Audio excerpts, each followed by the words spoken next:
السلام عليكم ورحمة الله وبركاته. waxaan halkan kusoo bandhigaynaa insha allah sidaad u isticmaaleed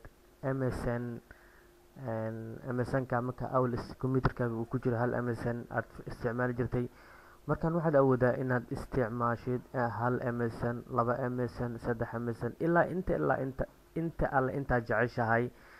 marka wuxuu kaaga baahan yahay waa barnaamij aad u sahlan. marka aan galno google sid aad barnaamijkaad usoo dejisato, waxaad ku qoreysaa msn plus markaa ku qorto msn plus download ku qoreysaa, waxaa kusoo baxayo webpage-ka kan ugu horeeya ku dhufo oo msn plus live-ka first linkiga, kadib waxaa kusoo baxayo asiga oo msn plus download-ka ku dhufo. waa kaasa markaa highlight-ka ku saaray download-ka ku dhufo uu kusoo degaya, laakiin ani ma u baahnid, horaan u dejiyay computerka horaan ugu shubay. marka waa inaan iska kansalaa oo macnaha sidaan la barnaamijka ma doonayno marka lagu shubo. marka waa kaasaa shaashada ii saaran. marka waxaan rabnaa sida u isticmaaleed, marka open dheh, kadib uu kusoo baxa run dheh. markaad run dhahdid waxaa ku subinaysaa installation oo bilaaba. marka installationka oo bilaaba waxaa ku ogaanaysaa runaa tiri. marka run tiri wuxuu kusoo isticmaala english maarta, carabi maarta, ayuu luqada arta. marka next dheh haddana accept dheh, haddana next dheh, kadib installation in the program uu ku shubaa computerka.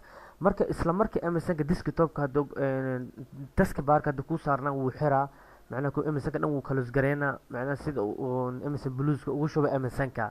marka waxaa ku ogaan kartaa msn-ka marka awal oo lahayn blues, waxaa ku ogaan kartaa msn-ka markuu kuu furan yahay korkiisa waxaa ku qoran meesha ugu dambeeyo optiona ugu dambeyso, waxaa ku ogaanaysaa tools meesha ugu dambeeyo waxaa kusoo qormaysa ms blues.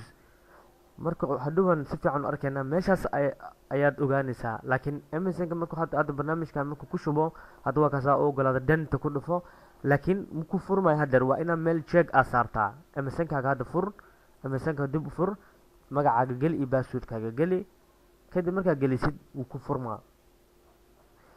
isla markii msn-ka uu ku furmo waxaa kusoo baxayo waka fail menu, contact, action, tools, help, blueskaas oo hadda lagu soo daray, barnaamijkana kusoo daray. marka blueskan wuxuu ku awoodaa inaad background ka bedeshid, inaad scan colorka dham msn-ka dham iska turtid, msn-ka la qaadi tur color ka aragtid. marka preferation and option ka dooro sidaad u furi lahayd laba msn. markaas waxaad doortaa customize ka dooro meesha ugu koreyso oo allow to me contactka saar jagga. aniga awal hore igu saarneen meesha saar, kadib apply okay dheh. msn-ka la fur wuu ku furmaa, magaceega gel, password kala gashaa daartid wuu furmaa. mid saddexaad fur wuu shaqeynaa. kulli hadda kana online aan ka dhigaa, kan kale aan leeyahay online aan ka dhigaa, sida labada msn aad aragtid inay wada online yihiin.